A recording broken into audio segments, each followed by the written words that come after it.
네, 소개받은 구본창입니다. 초등학교 1학년 학부형이고요. 사교육 시장 전문가라고 소개를 해주셨는데, 뭐 이렇게 전문가는 누가 뭐 이렇게 자격증을 주거나 수혜 주는 건 아니라서 오늘 강의를 들어보시고 판단을 해주셨으면 좋겠고요. 오늘 강의를 잘해야 되는 이유가 그 몇 가지 있는 것 같습니다. 아까 그 오늘 아버님들이 많이 오셔서 기대하고 오셨다고 해서 기대하고 오신 분들이 많기 때문에 또 기대하고 또 그 생방송을 보시는 분들이 많기 때문에 강의를 잘해야 되겠다 생각을 하고 있고요. 또 저희 집에서 아내가 온라인 생중계를 보고 있기 때문에 또 강의를 잘해야 되겠다라고 생각을 하고 있습니다.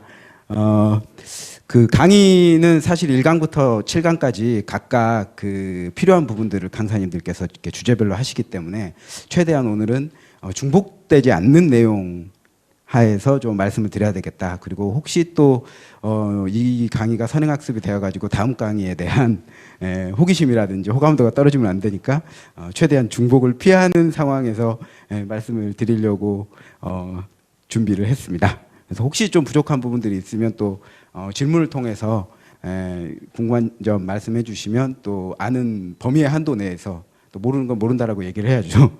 말씀을 드리겠습니다. 먼저 이제 저 잠깐 이렇게 소개를 하면은요, 과거에는 사교육 종사자였는데 요즘은 또 사교육 시장 전문가라고 하니까 좀 이렇게 비포와 애프터가 있는데요.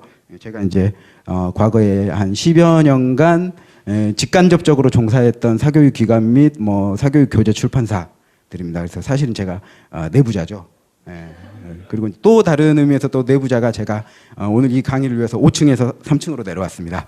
그래서 내부자죠. 그래서 다른 내부자들을 좀 소개를 하려고 했는데 또 미처 그 포샵의 편집 기술이 좀 부족한 관계로 저만 편집을 했습니다. 네, 양해를 해주시고요. 그래서 2013년부터 지금까지 그 사교육 걱정 없는 세상에서 좀 그 사교육 문제와 대학 입시 문제를 좀 집중해서 생각하고 고민하고 있습니다. 그래서 뭐 연구소이기 때문에 연구는 하고 있는데 연구는 또 너무 거창한 것 같고 많이 고민을 하고 있습니다. 그래서 오늘 그 강의에 오시는 분들이 또 왜 오늘 강의를 선택을 했을까 이런 걸 좀 제가 집에서 오래 고민을 해봤거든요. 근데 이제 첫 번째는 여기 오신 분들이 대부분 사교육을 많이 시켜가지고 우리 자녀를 엘리트로 키워야 되겠다 이러신 분들이 대부분은 아닐 거라고 생각이 들어요. 대부분 이 고민은 하실 것 같아요. 자녀의 행복과 건강이 가장 최우선인데 우리 사회 문화가 또 사교육으로 인한 여러 가지 그 비교 이런 부분들이 있고 또 경쟁이 너무 심하다 보니까 대학 입시에서 경쟁 강도가 너무 세고 또 고용이 또 불안정하다 보니까 뭐 이런저런 문제들이 많이 있기 때문에 또 주변에서 이렇게 한다라고 하는데 나는 어떻게 해야 될까 이런 고민들이 혼재되어 있는 상황이잖아요. 그래서 사실은 뭐 자녀의 행복, 건강이 최우선인데 이런 부분들로만 생각하기에는 주변이 너무 바쁘게 움직이고 있는 이런 상황들과 관련해서 좀 고민이 많기 때문에 또 찾으셨다라는 생각을 해요. 이런 부분들과 관련해서는 정신무장이 필요한 부분들도 있고 정말 이성적 판단을 잘해야 되는 부분들도 있는데 또 주변에서 이렇게 한다더라 그러면 비교의식 이런 부분들 때문에 또 현혹되기도 하고 그렇거든요. 그 다음에 또 이제 다른 부분들은 중용. 내가 너무 아이들한테 많은 걸 바라는 건 아니고 중용이라는 뜻이 지나치지도 않고 부족하지도 않은 그러한 상태인데 딱 어느 정도 적당한 수준을 우리 아이가 유지했으면 좋겠는데 그 정도만 하려고 그러려면 어떻게 해야 되는 거야? 뭐 이런 생각을 하시는 분들도 있고 근데 되게 또 이런 정도의 생각을 하시는 분들이 또 이 이상을 또 원하시는 단계로 넘어가니까 또 처음에 제가 말씀드린 것처럼 행복도 중요한데 세상이 가만히 있질 않잖아 뭐 이런 또 상황이기도 하고요.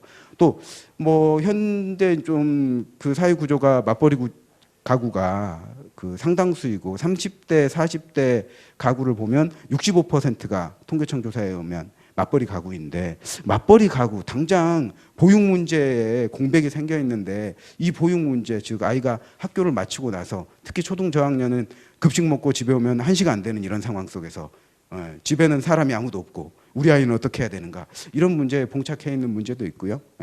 뭐 이렇게 할머니 할아버지 뭐 외할머니 외할아버지 뭐 혹은 뭐 이렇게 친인척이 있지 않는 한 이 문제가 쉽게 해결되기는 어려운 문제이거든요. 또 이런 문제도 뭐 사실은 제가 뭐 이렇게 그 강한 공권력을 가지고 있는 것이 아니라 해결해 드릴 수는 없지만 좀 범위 내에서 이런 방법이 있다 정도 소개를 해드릴 수 있을 것 같고요. 그다음에 사교육은 이렇게 돈도 없고 그다음에 여러 가지 이성적 판단과 자료들을 보니까 백해무익이라는 말을 많이 들었어. 그래 사교육은 안 할 건데 성적은 좋아야지.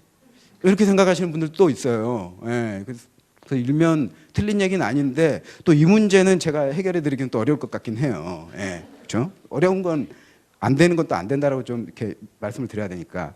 그리고 또 이제 자녀 교육 이제 교육이 본격적으로 초등학교 입학하면서 들어가기 시작하는데 너무 몰라. 예, 그래서 이제 다른 집은 이웃집 엄마들이랑 사실 이웃집 엄마들 제일 피해야 되는데 이렇게 커뮤니티를 형성해가지고 막 이런 정보 저런 정보 얻고 막 그런다는데 나는 이웃집 엄마들하고 친하지도 않아. 이웃집 엄마들 너무 까칠하고 또 진입 장벽이 요즘 높더라고요. 저희도 보니까 유치원에서도 나름 이렇게 엄마들의 이렇게 그룹이 형성되어 있고 직장맘이 거기에 끼어들기는 더더욱 힘든 이런 구조예요. 그래서 너무 모르는데 이제부터 좀 어떻게 해야 될까? 아이들의 정서 안정을 위해서는 어떻게 해야 될까? 그다음에 학습 수준은 어떻게 유지를 해야 될까? 이런 부분들을 고민을 많이 하시고 있을 거라고 좀 생각이 듭니다. 그래서 이런 부분들을 좀 함께 이야기해 보는 시간이 오늘 한 1시간 30분 정도 저에게 주어져서 이 부분들을 좀 나눠보려고 합니다. 그래서 이제 크게 이제 두 가지를 통해서 이제 말씀을 앞에 그 고민들을 이야기할 텐데요. 사교육 실태를 통해서 좀 그 적절한 것, 부적절한 것, 해야 될 것, 말아야 될 것 이것들을 좀 그 통계와 재미없는 통계와 그 실제적인 사례를 조금 그나마 재미있게 가급적 이렇게 구성해서 말씀을 드릴 예정이고요. 그다음에 이제 실제로 이제 그러면은 뭐 아까 맞벌이 가구 같은 경우에는 사실 뭐 그 예체능 혹은 뭐 취미 특기 적성 뭐 이런 관련해서 학원 하나 정도는 보내지 않으면 안 되는 그런 구조도 있긴 있거든요. 그런 상황 속에서 또 학습 관련해서 우리 아이가 또 학습이 부진한 경우에 또 어떻게 해야 돼? 학원 상품 이용해야 돼? 말아야 돼? 뭐 이런 부분들과 관련해서 그다음에 요즘 선행이 대세라는데 선행 어떻게 해야 돼? 이런 부분들을 좀 그 가급적이면 그 좀 합리적으로 이성적으로 판단할 수 있도록 좀 도움을 드리기 위해서 좀 준비를 해봤습니다. 그래서 먼저 그 사교육 실태인데요. 사실 이것 때문에 제가 오늘 그 컨디션이 굉장히 안 좋은 상황에서 왔습니다. 어제 그 교육부와 통계청이 어제 오후에 발표해가지고 이 자료를 어제 밤에 가공해서 내느라고 수면이 부족한 상태지만 가급적 최선을 다하려는 그런 상태인데요. 그래서 사실 23만 9천 원대부터 이제 이전 정부라고 불러야 되죠. 박근혜 정부의 사교육비 조사 결과인데요. 2013, 2014, 2015, 2016. 그래서 MB 정부에서 낮아졌던 1인당 월 평균 사교육비가 박근혜 정부에서 지속적으로 감소를 했어요. 근데 13, 14에는 그나마 뭐 3천 원, 2천 원 이런 수준인데 2016년 조사 결과 어제 나온 따끈따끈한 정보를 보니까 무려 12,000원이나 1인당 월 평균 사교육비가 증가한 역대 최악의 사교육비 통계가. 근데 물론 이제 일반 시민들은 그래 1인당 월 평균 사교육비가 25만 6천 원만 되었어도 행복하겠어. 이러시는 분들도 참 많을 거예요. 사실 실제적으로 현실을 따져봤을 때 뭐 전혀 체감이 안 되는 금액이긴 하지만 이마저도 역대 최대치를 기록해서 참 어제 이렇게 자료를 작성하면서도 굉장히 그 이게 뭔가 국정농단 속에서 사교육비마저도 증가시킨 것인가 이런 생각을 하면서 좀 분노를 하지 않을 수가 없었는데요. 그래서 사교육비 규모가 1인당 이런 그 국가 조사가 이런 상황입니다. 그리고 이제 자세한 내용들을 좀 보니까 저희가 이제 초등이기 때문에 초등 중심으로 좀 말씀을 드리겠습니다. 일단 국어는 초등학교의 경우에 작년과 같아요. 그다음에 수학은 다소 떨어졌고요. 4,000원 떨어졌죠. 그다음에 영어도 3,000원 떨어졌어요. 그리고 사회과학 비슷하고요. 물론 이게 적은 금액이지만, 그다음 예체능이 좀 크게 올랐습니다. 사실은 이제 전반적인 초등사교육의 양태를 봤을 때 교과사교육은 뭐 비슷하거나 떨어지는 추세이고 또 예체능 사교육이 늘어났다는 것은 예체능은 말 그대로 약간 특기적성 소질과 관련된 부분들이기 때문에 또 그 자녀의 어떤 그 관심사 이런 것들을 반영해서 보내잖아요. 우리 아이가 막 그 정말 발차기도 안 되고 운동 젬병인데 7, 8살짜리 아이들은 너 태권도 가 이렇게 해서 보내는 부모님들은 사실 많지 않거든요. 그러면 이제 피아노 막 이렇게 손가락도 소근육 발달 안 돼가지고 건반도 안 눌러지는데 뭐 피아노건 다녀라 이런 케이스도 사실은 많지 않고요. 그래서 그나마 이렇게 교과사 교육보다는 예체능 사교육이 늘어난 것이 좀 긍정적이진 않은가 정도로 좀 그 초등과 관련해서는 사교육비를 해석을 했습니다. 그리고 물론 지금 초등 학교에 보내는 학부모님들께서는 뭐 이렇게 고등 사교육비가 많이 올랐지만 저희가 열심히 운동을 해서 지금 초등학생이 대학 입시를 치를 때는 사교육비를 거의 지출하지 않는 정도로 좀 만들어야 되겠다고 저희가 화이팅하고 있기 때문에 여러분 좀 기대의 심리로 바라봐 주셨으면 좋겠다라고 좀 말씀을 드리고 싶고요. 이때쯤 박수 한번 나올 줄 알았는데 안 나오네요. 네. 그다음에 이제 사실 이 부분은 좀 관통했죠. 영유아 사교육비의 문제. 영유아 사교육비 문제도 사실상 그 간과할 수 없는 문제이기도 합니다. 육아정책연구소에서 2013년부터 이 비용을 좀 발표하기 시작했는데 2014년에 전체 규모가 한 3.2조 정도로 추산이 돼서 굉장히 영유아 사교육의 문제가 심각하구나라고 그 뭐 저희뿐만 아니라 이렇게 사회가 얘기하기 시작했는데 그 뒤로부터 이제 육아정책연구소가 규모를 축소해요. 막 심각하다 그러니까 문제를 덮으려고 이전 정부의 가장 큰 폐해 중에 하나잖아요. 덮으려고 하는. 그래서 이제 지금은 실제적인 조사를 저희가 이제 요구하고 있는 상황이고 2017년 그러니까 올해부터 그 시범 조사를 교육부와 통계청이 유아 사교육비를 조사하겠다라고 해서 내실 있는 조사를 해달라라고 지금 주장을 하고 있는 상황인데요. 아까 그 초중고 사교육비가 평균 올해는 한 25만 6천 원, 작년에 24만 원 수준이었는데 영유아 사교육비도 사실상 이 추이를 보면 한 12만 원에서 한 15만 원 정도를 통계상으로도 쓰고 있다라는 상황이니까 영유아 자녀하고 초등학생 자녀만 두어도 가계에서 상당히 큰 비용이 지출되는 그런 상황이죠. 그다음 각 기관별로 사교육 시장 규모를 추산하는 게 상당히 많이 달라요. 그래서 이제 교육부와 통계청은 뭐 이 정도 금액이라고 얘기를 하고 있지만 저희는 이제 영유아 사교육비, 그다음에 EBS 교재 판매비, 방과 학교의 방과 후 활동비, 그다음 어학연수비 이런 부분들을 다 합쳐서 봤을 때 24조가 좀 안 되는 금액을 그 통계치만 저희가 이제 합산한 거죠. 뭐 이렇게 추정할 수는 없는 부분들이기 때문에. 그런데 이제 한국개발연구원에서는 한 33조에 육박한다. 그래서 국가경제 차원에서도 사교육비 규모가 굉장히 큰. 그리고 이제 통계치에 드러나지 않는 지하경제도 또 있잖아요. 막 이를테면 불법 개인 고액 사교육이라든지 막 이런 거. 저하고는 관계 없는데요. 그런 부분들이 있기 때문에 또 그 연구 기관에 따라서는 사교육비 규모가 한 35조, 40조도 될 거다라고 추산하는 사람들도 있거든요. 그래서 시장 규모만으로 봐도 사실 이 부분들이 가계가 다 부담을 안고 있다라면은 굉장히 큰 부담이다. 그래서 아까 한 분 선생님께서 그 사교육은 돈도 없고 돈도 많이 들고 접근하고 싶지 않은데 그렇다면 해결 방안은 뭔가 이런 부분들을 고민하고 계시다고 말씀해 주셔서 그런 방향으로 저희가 가지 않으면 앞으로 좀 노후에 쉽지 않겠다. 저도 그렇게 생각을 하고 있거든요. 그다음에 이제 그 주요 과목 그 월평균 사교육비를 저희가 단체가 이제 작년에 서울시 교육청에서 제공하고 있는 학원교습소 그 정보, 그러니까 이건 사실 이제 실제적 정보죠. 그래서 평균치를 쭉 내봤더니 이 통계의 금액이 나왔어요. 그래서 학원하고 교습소금인데 학원을 대체적으로 많이 보내고 있는 상황이기 때문에 학원으로만 따져봤을 때 되게 이제 영수를 패키지로 묶어서 많이 보내는 양상이거든요. 학원을 보내게 되면 그러면 이 금액하고 이 금액인데 그래서 자녀 한 명을 영수 보낼 때 사실상 한 47.4만 원, 그러니까 47만 4천 원, 그러니까 50만 원 정도가 든다. 이게 이 정도 금액 정도는 말을 해야지 실제적으로 그래 두 과목 보내 50만 원, 오케이 인정. 이 정도는 나오는 상황이거든요. 그리고 이제 자녀가 두 명이면 그러면은 한 달에 100만 원 드는 거죠. 그리고 여기에 플러스 알파로 지출하는 가정들, 뭐 영수만 할 수가 있어, 논술도 해야 되고, 그다음에 예체능도 또 뭐 해야 되고, 뭐 기타 등등 막 하다 보면은 막 진짜 많이 쓰게 되는 거죠.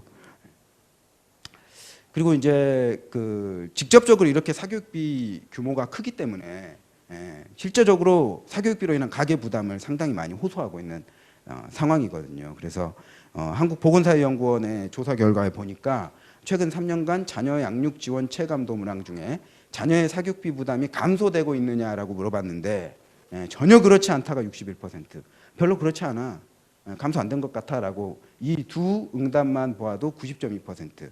그래서 응답자의 10명 중에 9명은 사교육비 부담스럽다라고 실제적으로 이야기하고 있는 거죠. 그래서 많이 쓰고 있으면서도 부담스럽다라고 이야기하는 거죠. 그러니까 대체적으로 이렇게 사교육비를 경감할 수 있는 어떤 해결책들이 있었으면 좋겠다라고 생각하면서도 안 보내고 싶으면서도 또 보내고 있는 이런 사람들이 많다라는 거죠.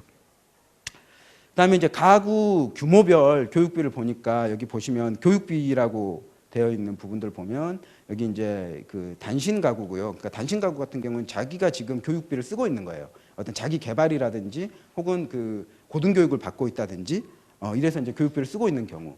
그리고 4인 가구가 되게 이제 자녀가 그 학교에 다니고 있거나 아니면은 실제적인 초중고 혹은 고등교육에서의 교육비를 쓰고 있는 그 가구라고 할 수 있는데 자녀의 연령이 이제 밑에 좀 잘 안 보시겠지만 여기는 이제 11세, 8세고 여기는 16, 13세 여기는 이제 그 고등교육을 받고 있는 자녀와 고등학교에 다니고 있는 자녀 정도에 해당해요. 그래서 점점 자녀의 연령이 올라갈수록 보면 뭐가 늘어나고 있죠?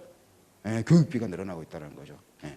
그리고 교육비의 부담도 가구에서 그 쓰고 있는 전반적인 소비 패턴의 한 10%에서 20% 정도까지로 육박하고 있는 상황이니까 이 부분만 세이브가 돼도 좀 그 살림살이가 나아질 텐데요. 이게 안 되고 있다는 거죠. 그래서 학교급이 올라갈수록 사교육비 부담이 가중되는 현실이다. 그리고 이제 그 서울시에서 조사한 조사 결과인데 서울 시민의 가계 부채 사유를 좀 조사를 해봤더니 1위는 압도적으로 사실 집 문제죠. 저도 이제 4월 28일에 이사를 이렇게 가고 있는데 이렇게 전세 금액이 막 튀어가지고 굉장히 또 대출 금액이 또 올라가고 뭐 이런 부채 당사자인데요. 66%이고 2위가 교육비. 그래서 그 현대경제연구소에서도 발표했지만 에듀푸어의 문제가 심각한 상황에 대해서 이미 언론을 통해 한 2010년대 초반부터 쭉 제기가 되고 있는 이런 상황인데 부채가 있음에도 부채를 또 내 가지고 사교육비에 투자하고 있는 이런 양상. 그래서 이제 에듀푸어가 되는. 그래서 결과적으로는 노후 대비는 하나도 할 수 없는 이런 상황에 대해서 저희가 사회가 심각하게 인지하고 있는 상황이거든요.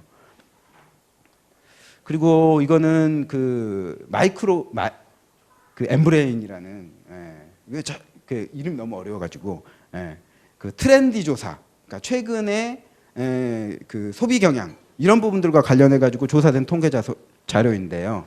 미취학 자녀의 월 평균 사교육비가 얼마나 쓰고 있느냐라고 물어봤을 때 연령층이 올라갈수록 평균 사교육비가 올라가고 있는 것을 좀 확인할 수가 있어요. 그래서 이미 취학 전에도 영유아 단계에서도 사교육비를 상당히 많이 쓰고 있는 거기에는 뭐 학습지도 있을 거고 교재와 교구도 있을 거고 그러니까 학원에 꼭 보내지 않더라도 자녀의 그 취학 전에 어떤 학습을 대비하기 위해서 사교육비를 막 쓰고 있다는 거죠. 뒤에 또 자세히 얘기를 할 텐데요. 그다음에 사교육비 지출 수준에 대한 인식을 물어봤더니 자녀의 연령이 올라갈수록 지금 쓰고 있는 사교육비가 많다라고 생각한다고요? 적다라고 생각한다고요? 적다라고 생각한다라고요. 그러니까 사교육비에 관련해서도 옆집과 끊임없이 비교를 하고 있다는 거죠. 옆집은 더 쓰고 있는 것 같은데, 그죠? 우리 애는 태권도 보내고 있는데 옆집은 롯데월드 스케이트 강습시키고 있다고 막 이런 거 막 비교하고 있으면서 우리 애도 보내야 된다고. 사실은 제가 저희 딸 그 병설 유치원을 다녀가지고 방학을 졸업을 너무 일찍 해서 스케이트 강습을 보냈거든요. 근데 이제 강습만 보냈는데 다음부터는 뭐가 보이기 시작하면 스케이트가 보이기 시작해요. 우리 딸은 1일 5,000원짜리 대여 스케이트를 신고 강습을 막 하고 있는데 딱 보니까는 그다음에 끈 묶는 스케이트는 20만 원이래요. 스케이트 가격이. 그다음에 끈을 이렇게 덮는 굉장히 좀 고급스러워 보이는 스케이트가 있어요. 그거는 180만 원이래요. 근데 180만 원짜리 신고 강습을 받는 애들이 많아. 그러면 이제 부모의 눈이 뒤집어지기 시작하는 거죠. 그죠? 그리고 이제 코치님이 이야기하는데 저거 180만 원짜리 스케이트 살만하다. 왜 살만하냐면 아이가 발 자라가지고 중고로 팔아도 120이다. 그거 누가 산다. 그죠? 그러니까 또 솔깃해. 귀가 팔랑팔랑하다면 또 살 것 같아. 그래서 그러면 안 되겠다. 대여로 가야겠다라고 이렇게 중심을 잡는 데 상당히 힘들었거든요. 근데 저도 그런데 일반적으로 좀 사교육에 대해서 아무런 민감성이 없으신 분들은 그리고 그 아까 에듀푸어에서 얘기했듯이 그 카드론 해가지고 180만 원짜리 산다라는 거죠. 왜 그 쉬쳇말로 한국 사회에서의 가오를 위해서 그죠? 그런 부분들이 있습니다. 그리고 사교육으로 인해 경험하는 문제를 살펴봤더니 경제적 문제를 1위로 꼽았다는 거죠. 41.4%가 가계의 경제적 문제. 이 지금 그 조사에 응답한 사람들이 미취학 자녀를 둔 가구주들입니다. 요거를 좀 집중을 해야 돼요. 그다음에 배우자의 의견 충돌이 있다. 그죠? 경제 활동을 하고 있는 아버지는 야, 사교육비 그거 줄여라. 미래도 불확실한데 왜 자꾸 쓰냐. 그리고 모르는 소리 하지 마라. 옆집 엄마들 얘기도 안 들어봤냐. 너는 좀 입 닥쳐라. 이러면서 이제 싸우는 거죠. 네가 뭘 아니? 막 이러면서 아빠의 무관심 모르니? 막 이러면서 그죠? 그다음에 이제 교사 및 강사에 대한 감정 악화 및 불신. 그러니까 이제 사교육기관 학원에 보내면서도 잘 가르치느냐 못 가르치느냐 문제를 끊임없이 감시를 하고 있다는 거죠. 옛날처럼 우리 아이 좀 제발 좀 잘 가르쳐 주세요. 선생님만 믿습니다. 이런 부모님들은 거의 없습니다. 왜냐면 제가 한 12년간 종사를 했잖아요. 요즘 학부모님들은 소비자입니다. 냉정하게 판단하죠. 다 그런다는 건 아니고요. 대체로 그렇습니다. 그다음에 이제 자녀와의 감정 싸움. 그래서 이거는 되게 이제 학업성 지도와 관련해서 발생을 해요. 그죠? 2살 때부터 한글 교육을 시작했더니 3살이 돼도 그 자음을 벗어나지 못하고 있는 상황인 거죠. 아이고 누굴 닮아서 이렇게 막 이러면서 이제 아빠의 유전자를 탓하고 막 이런 상황이 이제 생기는 건데 그 감정이 자녀에게 번져요. 넌 왜 이렇게 못하니? 넌 누굴 닮아서 2살짜리한테 그러고 있어. 그죠? 뭐 5세 신동이 뭐 보편적인 상황도 아니고 그런 문제가 있습니다. 그다음에 이제 이웃 및 지인과의 의견 충돌. 그죠? 그래서 이미 한 그 2살 내지 3살 나이가 많은 자녀를 둔 옆집 아줌마를 제일 조심해야 됩니다. 아니 그거 안 했어. 이렇게 이제 시작한다라는 거죠. 혹시 3살 때 그거 했어야지. 그다음에 이제 애 막 그 8개월 해가지고 이제 그 배밀이 하고 있는데 와가지고 아니 돌잡이 한글 교육 세이펜 그거 안 샀어? 롯데홈쇼핑에 어제 팔았는데 이러면서 이제 이런 것 충돌이죠. 그다음에 이제 뭐 이렇게 딱히 이제 고민하지 안 해봤다는 사람들이 이제 한 33% 정도 되고요. 그다음에 이제 문제는 이게 사회 양극화를 부추기고 있다라는 게 또 가장 큰 문제입니다. 또 어제 이제 따끈따끈한 통계청 교육부의 사교육비 조사의 결과를 보니까 굉장히 좀 적게 잡혔는데 사실 700만 원 이상의 소득을 월평균 소득이 있는 가구가 사교육비를 44만 3천 원 쓰는 것이 평균이라는 것 자체가 좀 납득이 안 될 수도 있지만 하여튼 이 통계를 기준으로만 봐도 8.8배 가장 저소득 분위와 가장 고소득 분위가 사교육비 차이가 9배 정도 난다라는 것은 이게 이제 표면적으로만 봤을 때 물론 사교육 효과성에 대한 검증을 안 했다라는 전제 하에입니다. 검증을 하게 되면 더욱더 충격적일 수가 있어요. 이거 꼴랑 이것 때문에 이 돈을 쓴 거야? 이거 시작하면 이제 아까 그 살펴봤던 나이가 많은 부부에서도 가정불화가 이제 생기기 시작하는 거죠. 돈을 이렇게 허투루 막 이러면서 큰일 납니다. 그래서 사회 불평등이 또 교육의 양극화가 사교육비 문제로 표면적으로 드러나고 있다라는 것이 또 이 수치가 공개되는 것을 통해서 이제 또 상대적으로 저소득 가구에서는 박탈감이 들기 시작하잖아요. 그래서 이런 부분들이 있다라는 겁니다. 그리고 이제 그 한국소비연구원에서 조사한 조사 결과인데 자녀 양육비와 교육비 결국은 묶으면 사교육비죠. 이 사교육비의 문제가 그 출생아 감소에 영향을 미친다에 동의한다가 96.1%입니다. 쉽게 이야기하면 사교육비가 너무 많이 들기 때문에 둘째를 못 낳겠다. 이 문제인 거죠. 그죠? 자연스럽게 안 생겨서 안 낳는데요. 이 문제가 아니라 너무 부담스럽다. 이 문제가 있습니다. 그 다음에 가구 소득에 따른 교육비 지출 차이도 이렇게 많이 나고 있는 상황이기 때문에 이 소득에 따라서 아이를 낳는 수도 제한이 될 뿐만 아니라 또 사교육비 지출의 차이도 많이 나기 때문에 출발선에서부터 시작해가지고 결과값까지 양극화가 심각하다라는 인식이 사회 전반에 깔려 있다라는 것이 문제인 거죠. 만약에 이 사교육비의 문제를 정부가 좀 의지를 갖고 억누르고 좀 공교육을 내실화하고 또 그 소비 패턴에 있어서 사교육비 지출이 없도록 여러 가지 좀 다양하고 적극적인 정책을 펼쳐서 억제를 했더라면 뭐 이런 정도 수준은 아닐 건데 이걸 너무 방치한 것이 아닌가라는 생각이 좀 그 사교육비 실태를 쭉 바라보면서 들지 않을 수가 없는 그런 상황입니다. 그래서 교육비 문제가 출생아 수 감소로 이어지고 있고 또 가구 소득에 따른 교육비 격차를 좀 키우고 있는 이런 상황이라고 볼 수가 있습니다. 지금 이제 사교육비는 뭐 비용의 문제뿐만 아니라 인권 침해 수준까지 와 있습니다. 그래서 육아정책연구소가 작년 그 12월에 육아정책 브리프에서 이제 발표한 결과인데요. 만 2세 아이들이 지금 사교육을 이용하는 것이 지금 학습 사교육을 말합니다. 그 예체능 사교육, 뭐 놀이학원 이런 거 빼고, 쉽게 얘기해서 국영수 과사라고 이야기하는 교과 학습 사교육을 의미하는 거예요. 2세가 35.5%, 만 5세는 83.6%. 그래서 우리 애는 안 시켰는데요. 잘 생각해 보세요. 학습지 했는지 안 했는지 뭐 이런 거. 그래서 학습지도 다 포함되기 때문에. 그 다음에 영유아 학습 사교육 이용 현황이고, 그리고 사교육 정도에 대한 인식 보면 이렇게 사교육 시장에 나오고 있는데도 그 적당하거나 부족하다라고 응답하는 사람들이 대부분이기 때문에, 그러니까 이거는 부모애를 떠나서 비정상적 수준이, 아이가 어떤 느낌이 있는지도 모르고 계속 투여를 하고 있는 이런 상황인 거죠. 그리고 또 보면 저희가 이제 그 소아종신과 의사들에게 설문조사를 실시했는데, 좀 영유아 단계에서의 그 조기 인지 학습이 소아의 정신 건강에 어떤 영향을 미치느냐를 설문조사를 한 거거든요. 그래서 80%는 부정적이다라고 답한 거죠. 그래서 아이가 적극적으로 표현하지 못해서이지 영유아 단계에서의 조기 인지 교육은 아이들의 정신 건강을 서서히 망치고 있다. 그래서 점점 아이가 막 그 경쟁적으로 바뀐다든지 짜증이 많아진다라든지 아니면 신체 활동에 여러 가지 이상이 발생한다든지 이런 것으로, 혹은 언어 장애가 일어난다든지 특 장애가 일어난다든지 또 뭐 이렇게 요즘 또 병원에서 검사들 많이 ADH 증후군을 일으키고 있다든지 이런 부분들이 조기 인지 교육 때문에 이유들도 상당수 존재한다라고 이야기하는 거죠. 그리고 이제 이거는 유니세프에서 2015년에 그 발표한 자료인데요.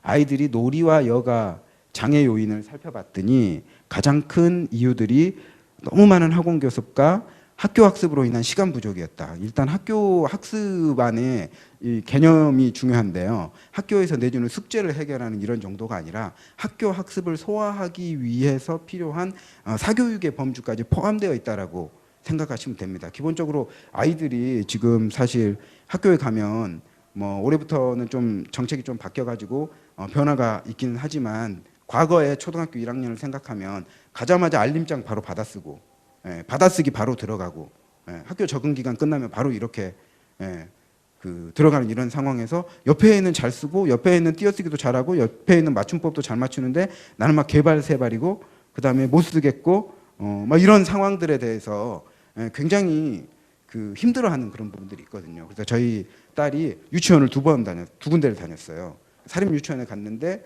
3월 달에 입학을 했는데 3월 14일에 독감이 걸리면서 16일을 결석을 했는데 16일 동안 무슨 일이 있었는지 아이들이 많은 것을 하고 있는 거죠.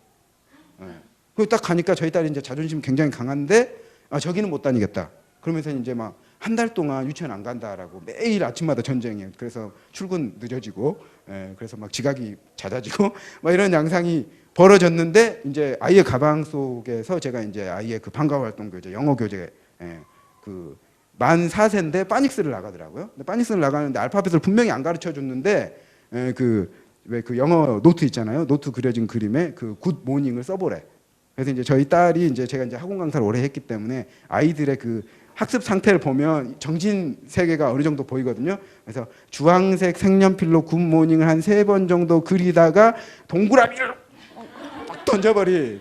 그래서 색연필의 심지가 부서져서 잔해가 옆으로 흩어진 이런 흔적들이 여실히 보이더라고요.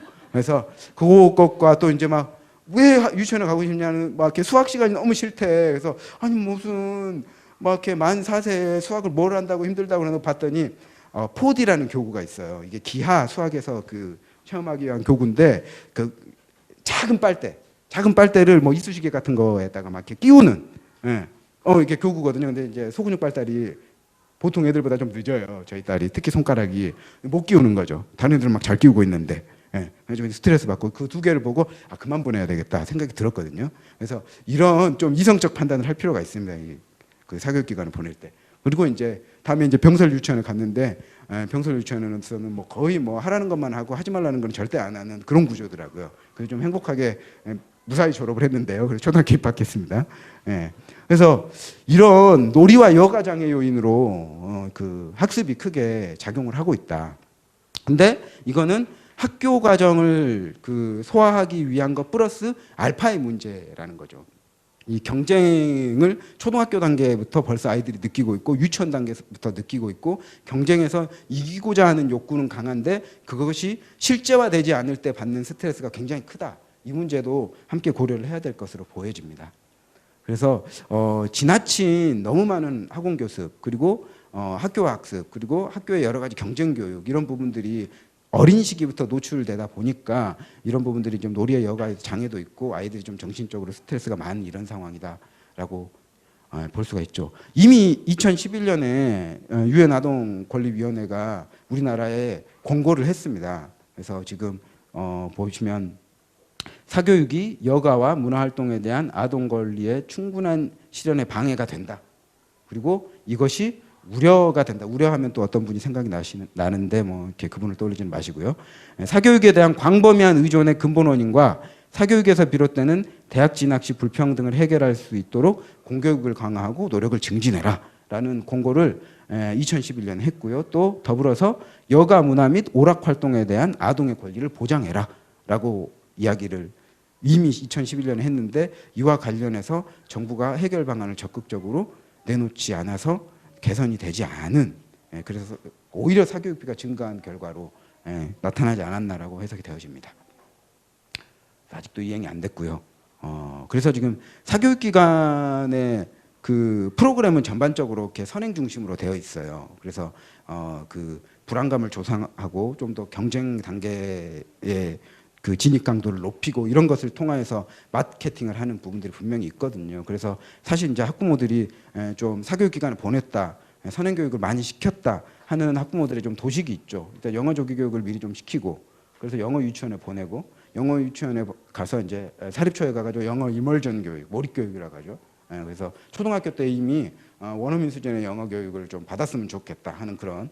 그다음에 이제 국제중에 보내고, 그다음에 영재학교 특목고 자사고에 보낸 다음에 스카이에 가면 전문직 혹은 대기업으로 직장을 얻는 뭐 이런 부분들을 도식을 그리고 있다라는 거죠. 특히 이제 대치동 엄마들이. 그래서 이제 문제는 그런데 이 루트를 밟고 이 루트를 밟기 위해서 좀 사교육 시장에 진입하면 모두가 다 결과를 이걸 얻느냐 이게 아니거든요. 그러니까 이제 냉철한 판단을 해야 되는 거죠. 이 경쟁에 뛰어든 사람들도 소수만 고를 얻는 이런 상황이기 때문에 여기에 대해서 그러면은 엄청 쓰고 몇 명만 승자가 되는 이런 구조 들어갈 거냐 말 거냐 이성적 판단을 해야 된다는 거죠. 근데 이제 옆집 엄마의 성공 신화가 나를 견인하는 도가 크기 때문에 대부분 엄마들이 여기 그래 가야 돼 그리고 좀비가 돼가지고 쫓아가고 있는 이런 상황.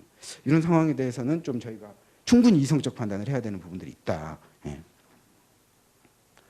그리고 이제 이런 경쟁 교육의 상황을 보니까 저희가 이제 그 대치동, 목동, 그다음에 이제 노원, 중계 이 지역에서 좀 유명한 학원들의 선행 정도를 살펴봤더니 올해 더 늘어나가지고 평균 3.8년에 선행.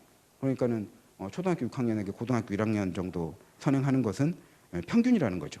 그리고 이제 심각한 데를 보니까 여기 그 CMS 대치영주회관은 7년짜리 선행을 하고 있는데 그럼 몇 학년에게 몇 학년을 하는지 이런 부분들은 상상을 해보시면 될 것 같습니다. 그러니까 초등학생에게 고등학생 하는 거죠. 그다음에 초등학생도 상당히 저학년부터 2학년부터 고등학교 선행을 시키는 그런 프로그램들도 상당 부분 있는 상황이니까. 그다음에 이제 여기는 이제 판정 불가였는데 2015년에 보니까 현재 어학원이 초등학생 프로그램인데 미국 고등학생 수준의 영어를 가르친다라고 홍보를 이렇게 해가지고 미국 고등학생 수준이면 우리 수준으로 봤을 때 몇 학년 영어인가? 영어 선생님은 대학생 수준이 아니겠는가라고 판단을 하셨는데 좀 과정 이어보기가 좀 어려워가지고 그냥 저희가 그냥 한 7년 이 정도 했는데 그다음에 또 초등 과정도 또 무학년제예요 여기에는. 그러니까 초등학교 1학년이 영어를 겁나 잘해 만약에 그럴 아이들은 좀 많지는 않겠지만 그러면은 이제 그 미국 고등학생 영어를 초등학교 1학년이 막 하고 있는 이런 양상은 또 어떻게 이해해야 될 것인지 참 난감합니다. 그다음에 이제 그 미래탐구 학원의 그 프로그램인데 이게 여기 보시면 이제 4, 5 이렇게 쭉 나와 있는 게 학년이에요. 그래서 4학년부터 이제 5학년 과정의 이제 프로그램인데 여기 보면 수원 기본 고등학교 1학년 수학이죠. 예. 고등학교 1학년 수학을 여기 보시면 더 충격적이야 이게. 4개월 만에 맞춰요.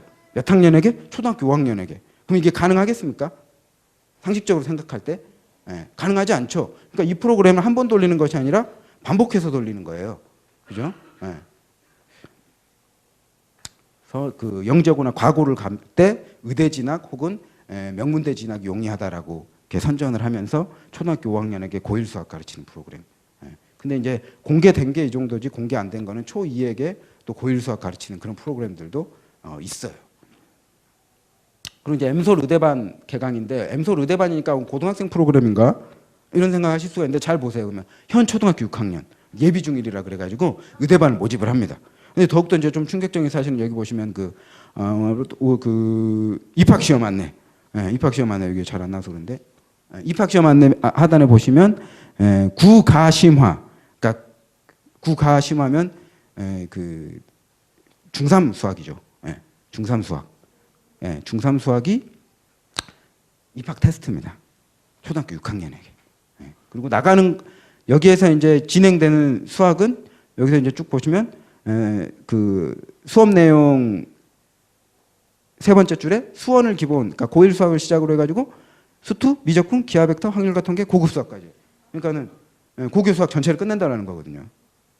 근데 이것도 자세히 프로그램 들어가서 보면 초6부터 중3까지 이걸 또 몇 번 또 반복을 해요. 학원에서. 한 번 해가지고 애들이 소화 못하는 그런 프로그램들을 비정상적으로 깔아놓고 정상인 것처럼 이게 둔갑시키는 거죠. 그래서 이런 것들을 좀 그 학원 프로그램을 보실 때 그냥 저 학원이 좋은 학원이야 해가지고 가는 부모님들이 제일 많거든요. 왜냐? 공부 잘하는 애가 다니잖아. 이게 이제 과거에는 선전 효과인데 요즘 좀 둔감되고 있는데 그래서 이제 가기 시작하는데 프로그램에 대해서 이렇게 적극적 검토를 하고 보내신 학부모님들은 많지 않다라는 거죠. 그리고 이게 좋은 건 줄 알아가지고 이따가 그 또 자료가 나올 텐데 그리고 이제 일반적으로 아까는 이제 그 선행을 심하게 하고 있는 좀 과열 경쟁 속으로 들어간 학부모님들의 경우를 이야기했다라면 일반적으로 이게 심했어요. 그 심했스가 심했다고 제가 맨날 이야기를 하는데 제가 이제 과거에 제가 근무하던 학원에서 가맹을 했거든요. 3개점을. 그래서 이제 이쪽 그 프로그램을 잘 알고 있어요. 그래서 일반적으로 그냥 많이 보내는 학원이거든요. 초등 학부모님들이 그 위니메스라 그래가지고 만 5세 아동부터 쭉 많이 보내요. 그래서 많이 보내는데 보시면 이제 6세 과정에 표준 진도가 있고 속진 진도가 있죠. 표준 진도가 있고 속진 진도가 있는데 이게 또 그 학원 안에 레벨이 있어요. 레벨이 있어가지고 그 낮은 레벨은 그냥 표준 진도를 나가고 그다음에 레벨이 높은 반은 속진 진도의 단계가 점점 올라가요. 이제 이게 문제인 거죠. 근데 부모님이 여기에 현혹돼요. 왜냐하면 옆집에는 위니메스 2단계래. 우리 애는 1단계인데 똑같이 들어갔는데 여기에서부터 또 막 경쟁을 하거든요. 몇 살 때부터? 만 5세부터. 그러니까 6세, 한국 나이 6살 때부터. 그러면서 이제 자녀가 망가지기 시작하는 거죠.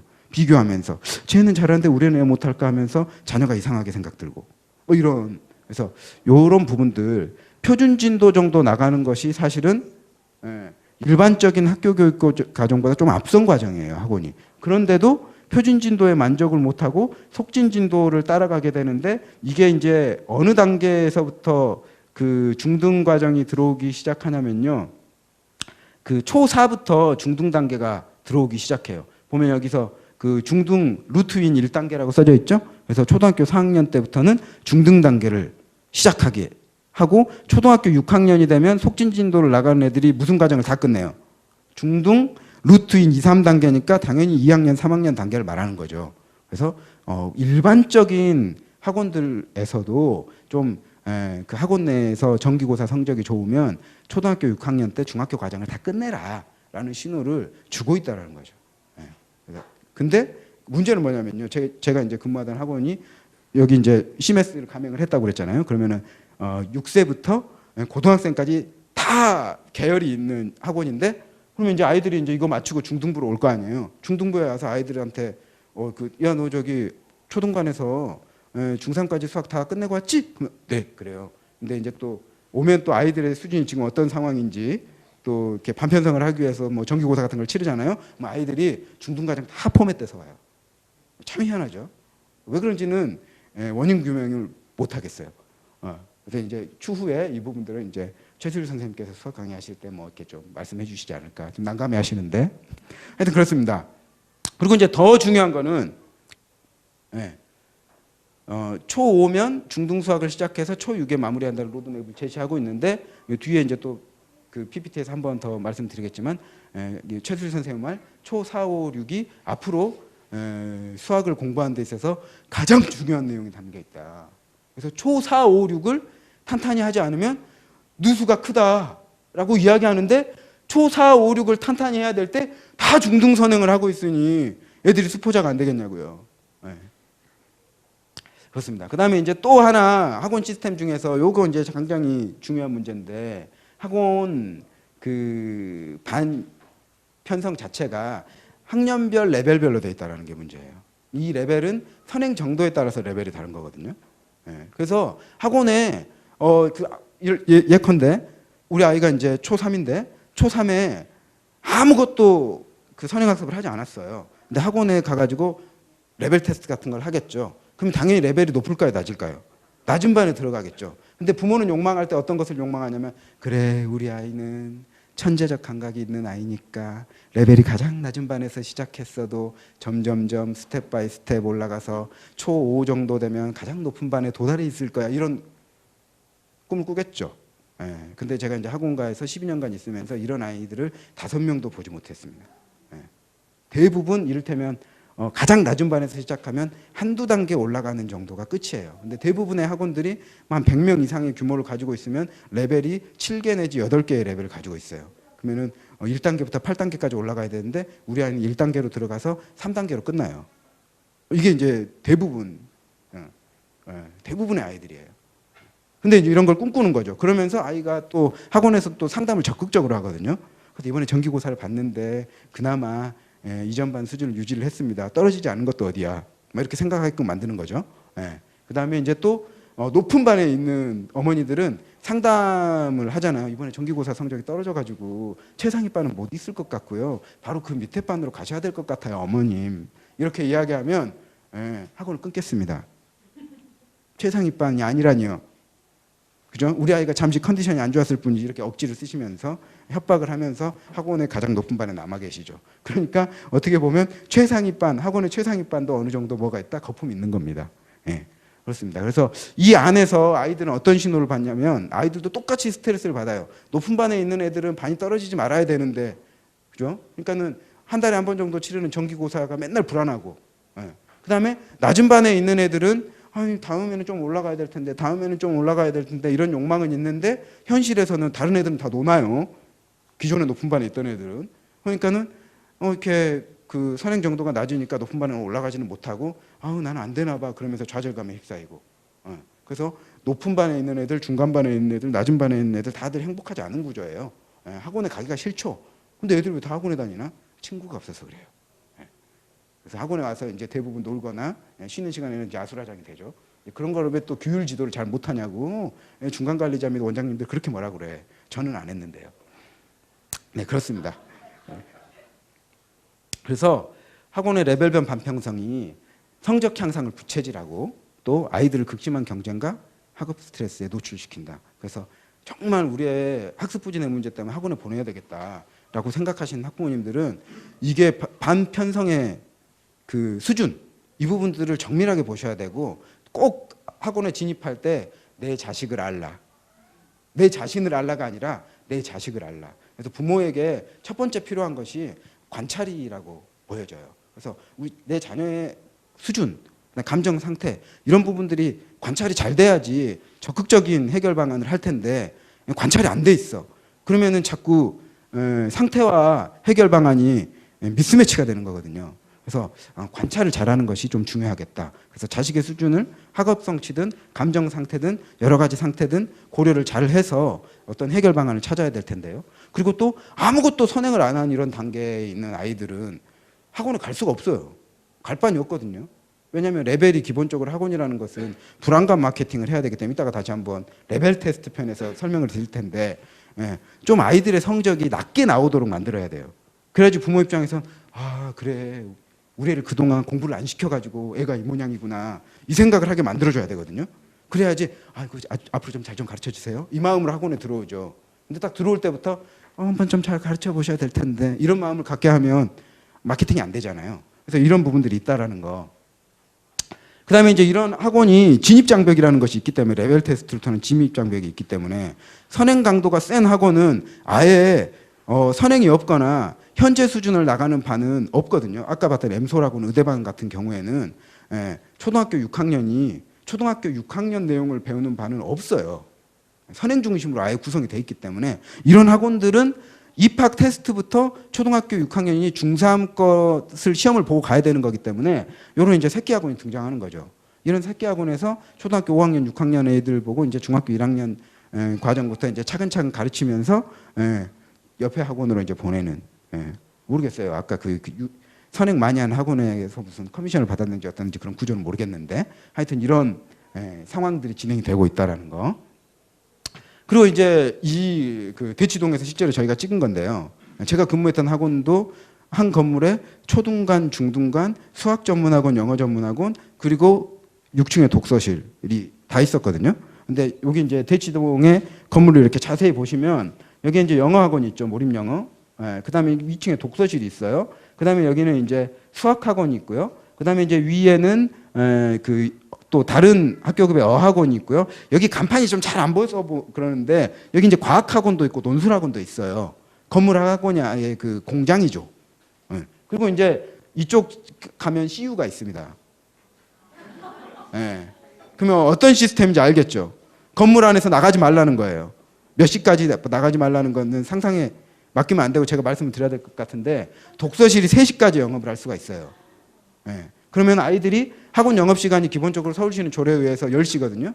그러면은 10시에 학원 수업이 다 끝나면 어디로 가냐? 독서실에 가요. 그리고 독서실에서 뭘 하냐? 보충학습을 하죠. 테스트 같은 거. 교사가 직접적으로 뭐 가르치지 않아도 되는. 그래서 테스트지 갖고 오늘 통과 못한 테스트 다시 보고 채점 매고 또 통과 못하면 또 보고 채점 매고 또 통과 못하면 이걸 이제 반복을 해요. 독서실에서. 통과할 때까지. 그렇죠.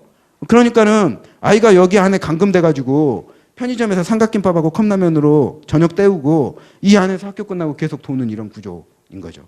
근데 이게 그러면 그 중고등학생들의 얘기죠. 이렇게 이제 학부모님들 물어보시는데 초등학교 저학년은 이렇게까지 심하게 하지 않아요. 그런데 이제 초등학교 5학년 되면 이제 영재교육원 준비를 하잖아요. 근데 이 단계에서부터 혹은 또 과고나 영재학교를 준비하는 아이들의 단계에는 뭐 이렇게 가정 어리면 한 초 2, 3, 그다음에 보편적으로는 한 초 5 정도면 이 숨막히는 공간 속에 들어갑니다. 그래서 이 공간이 제가 그 사교육계를 떠나게 된 가장 큰 원인 중에 하나거든요.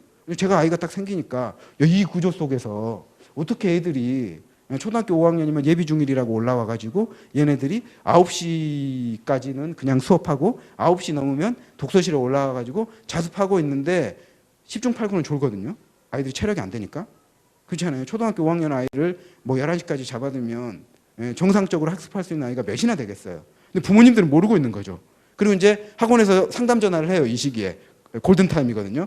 어머니 지금은 중등반 올라온 초창기이기 때문에 아이가 와서 좀 졸아요. 한 달 정도 있으면 잘 적응합니다. 어머니 걱정 마세요. 뭐 이렇게. 성대모사가 잘 됐나요? 제가 이제 사교육 걱정 없는 세상 오면 좀 단역 배우로 좀 알바를 뛰려고 계획인데 평가는 여러분들에게 맡기겠습니다. 그래서 내 자녀가 이 컨베이어 벨트 속에 들어오는 거는 도저히 못 견디겠다. 이런 생각이 압도적으로 들 정도로 부모라면. 근데 이제 비정상적이면 또 못 느낄 수도 있는데 하여튼 그 생각을 또 제 주변에 이제 동료들도 상당히 그런 부분도 고민을 해요. 근데 이제 경제적 문제에 대한 해결에 대해서 또 자유롭지 못한 그런 부분들이 있기 때문에 과감하게 벗어던지지 못하는데 하여튼 그렇습니다.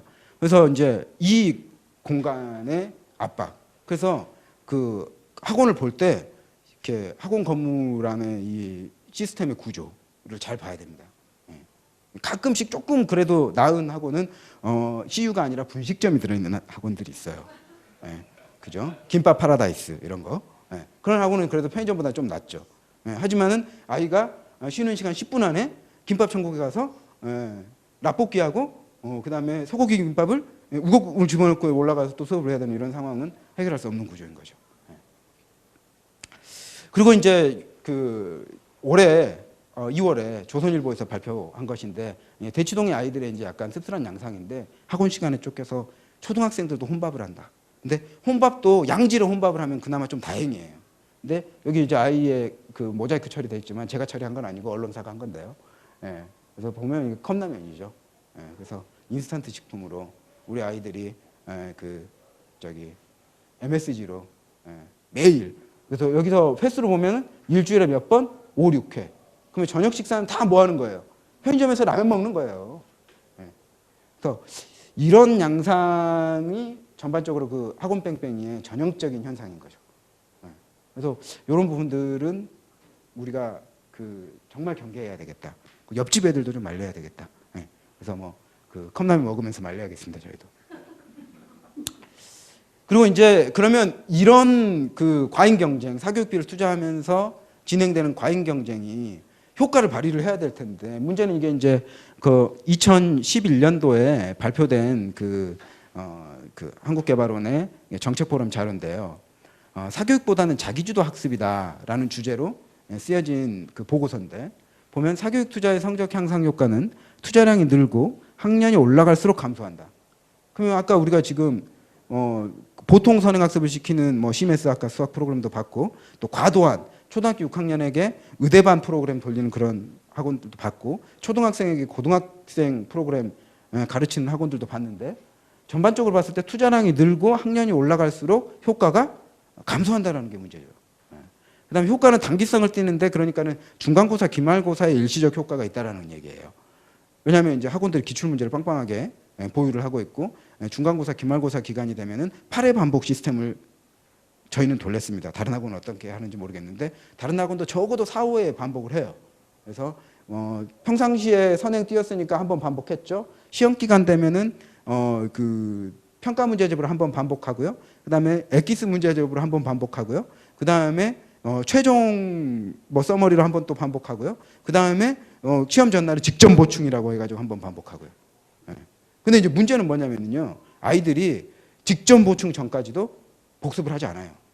왜냐하면 나에게 기회가 한 번이 더 있잖아. 이런 생각을 하게 되는 거죠. 그리고 점점 늘어나는 것이 시험 기간에 중학교 정도 가게 되면은 그 대체로 뭐 중간고사는 좀 소수 과목을 보지만 기말고사는 전 과목을 다 보는데 한 3일에서 4일 정도 시험을 보게 되잖아요. 자기가 내일 시험 보는데 내일 시험 보는 과목이 뭔지를 모릅니다. 이런 아이들이 60, 70% 됩니다. 학원에 오는 아이들 중에. 왜냐하면 학원이 다 게시해 주기 때문이죠. 그리고 그러면은 내일 시험 보는 과목이 뭔지 모르는 아이들이 내일 시험 보면 알겠습니까? 당연히 모르죠. 그죠? 그럼 시험 범위를 뭘 통해서 확인하냐? 선생님이 주는 프린트물로 확인합니다. 그러니까 기본적으로 자녀에게 뭐가 생기지 않는 거예요. 학습 관리 능력이 없는 거예요. 그래서 그러면 초등학교 때부터 쭉 학원을 통해서 기초학습을 한 학생은 당연히 학습 관리 능력이 없죠. 그죠? 그러면은 초등학교 시기에는 기본적으로 가정에서 과제 위주로, 그러니까 학교 숙제 위주로, 그리고 저 초등학교 3학년 이후로 가면은 좀 학습량이 늘어나거든요. 3학년 이후에는 보충학습 위주로, 그러니까 복습 위주로 가정학습을 시키는 게 가장 효율적인데 맞벌이 부분은 이게 안 되거든요. 왜냐하면 집에 오면 7, 8시인데 또 야근 있으면 9시, 10시인데 그다음에 또 뭐 이렇게 제 얘기를 하는 것 같아가지고 그런데 또 이제 뭐 또 심한 또 잡무가 있으면 또 12시 막 이렇게 되는데 아이를 언제 돌보나 이런 문제가 생기잖아요. 그래서 좀 이따 뭐 이렇게 이 문제는 좀 다른 층으로 좀 접근하려고 하는데 아직 막 좋은 굿 아이디어 뭐 이런 정책이 실현되고 있지는 않은 상황이기 때문에 그 다음에 사교육보다 자기주도 학습의 수능 점수 향상 효과가 더 높은 것으로 분석됐다. 이게 당연하겠죠. 그 다음에 사교육보다 자기주도 학습의 경험이 많을수록 학점, 최종 학력, 취업부, 임금과 같은 중장기적 성과도 우월한다. 기본적으로 아이가 초등학교 단계부터 학습과 관련해서든지 무엇이든지 좀 자기주도적인 능력, 자기 관리 능력을 기르지 않으면 점차적으로 무언가 관리해주는 시스템에 의존해야만 되는. 그래서 이제 오늘 그 다루지는 않았지만 얼마 전에 그 경향신문에서 낸 기사 중에 조선일보에서 낸 기사 중에 그 대학생들이 대학에 갔는데 상당히 명문 대학인데 학점을 따기 위해서 대학교 전공 과목 대비 학원을 다니고 있는. 그러니까 지속적으로 아까 얘기했던 그 대치동에 선행 많이 뛰고 그래서 대학 간 아이들 지금까지 내 팔알이 학원이 키워줬는데 대학 학점도 학원이 키워주겠지 이런 생각을 하게 된다는 거죠. 그래서 그러면 언제까지 사교육비를 써? 부모 입장에서 이렇게 되는 건데 그렇게 돼서는 안 되겠다는 겁니다. 그다음에 이제 그 2013년 12월에 그 한국교육종단 연구 논문을 보면 중학교 단계에서 국어사교육 성적은 상관관계가 전혀 없었고 1년 동안 종단 연구를 한 거예요. 사교육에 참여하는 학생들의 성적이 변화가 어느 정도 있는지를. 그다음에 영어와 수학은 아주 미미한 수준으로 성적을 올렸다. 그래서 쉽게 이야기해서 영어, 수학, 단과 한 과목씩 들으면 과목당 중학교 수준에서 평균 25만 원 정도인데 매월 50만 원을 투자를 한 거잖아요. 그죠? 그러면 1년에 600만 원을 썼는데 600만 원을 써가지고 여기 타 언론에서는 그 구체적으로 데이터 값을 줬는데 국어는 똔똔이고 영어와 수학은 0.2점, 0.3점 올랐다. 그죠? 그러면 0.2점, 0.3점 올리려고 600만 원을 쓴 건데 600만 원 쓴 것이 헛돈이 되는 거죠. 이거를 간과하면 안 된다라는 거죠. 물론 이제 그러면 우리는 공부를 잘했으니까. 근데 잘해서 학원에 가서 학원이 잘 가르쳐서 잘한 것이 아니라 얘가 원래 잘해서 잘한 거죠. 제가 언어 유희를 해서 죄송합니다. 그렇습니다. 그래서 결과적으로 이렇게 쭉 아이가 취업 시장까지 들어가는 사회 활동을 하는 과정까지 보면은 이런 책들이 나오는 수준이 되는 거예요. 아, 노력을 했는데 배신을 했네. 그 다음에 요거 제목은 더 직접적이에요. 우리는 왜 공부할수록 가난해지는가? 그죠? 매몰 비용은 커지고 실제적으로 경제적인 환호는 되지 않고. 그 사회적 문제인 겁니다. 근데 그런 사회적 문제를 사교육 시장에 진입을 해서 선행학습형 상품을 구매를 지속적으로 하기 시작하면서 심화되면 요거를 조장하게 되는 거죠, 스스로. 사실은. 그래서 이성적 판단을 해야 된다는 가장 큰 핵심은 바로 이겁니다. 그다음에 이제 좀 그 실제적으로 좀 얘기를 할 건데 앞에서 이제 말씀드렸듯이 뒤에 이제 2강에서는 수학 얘기가 나올 거고 3강에서는 영어 이야기가 나올 거고 4강에서는 이제 우리 아이가 그 부모가 없는 가정에서의 빈 공간에서 뭐 미디어와 관련된 부분을 어떻게 해결해야 되냐 이런 부분도 4강, 5강에서 4강이죠. 김영태 선생님이 이야기할 거고 또 이제 이렇게 집에서 너는 TV만 보니 이렇게 해가지고 가정에서 자녀하고 문제 생기면 윤다옥 선생님이 사춘기 시기에 우리 자녀 이런 부분들 해가지고 해결할 거니까 좀 이렇게 중복되는 부분들은 빼고 좀 그 문제가 되는 부분들만 제가 해결할 수 있는 부분들만 좀 함께 얘기를 해보겠습니다.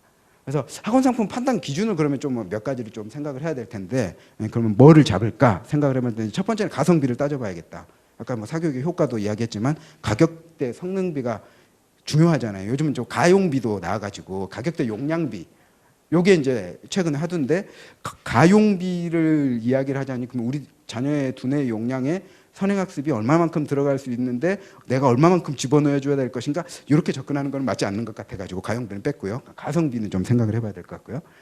그 다음에 두 번째는 초등학교 1, 3학년은 그 사교육 혹은 학습을 7시를 넘기지 말아야 되겠다. 그리고 초등학교 4에서 6학년은 8시를 넘기지 말아야 되겠다. 기본적으로 초등학교 단계에서 부모님들이 생각하시는데 전통적으로 그래도 아이들의 그 수면, 그러니까 잠드는 시간들을 9시, 늦어도 10시 정도로는 통제를 하고 싶어 하시잖아요. 근데 아이가 학원 가서 8시에 오는데 8시에 끝나면 집에 오면 8시 반 정도 될 텐데 8시 반에 와서 뭘 먹이고 아이가 막 씻고 좀 소화시킨 다음에 10시에 잠들 수 있을 것인가. 기본적으로 신체 리듬에 따라서도 맞지가 않거든요.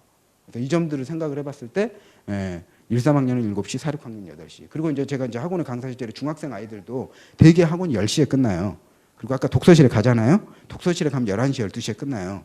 그럼 아이들이 저녁을 먹는 타임이 집에 가는 타임이에요, 대개. 그리고 편의점에 허겁지겁 가가지고 삼각김밥 하나 때우는 것은 청소년 시기에 그게 식사겠습니까? 안 되죠.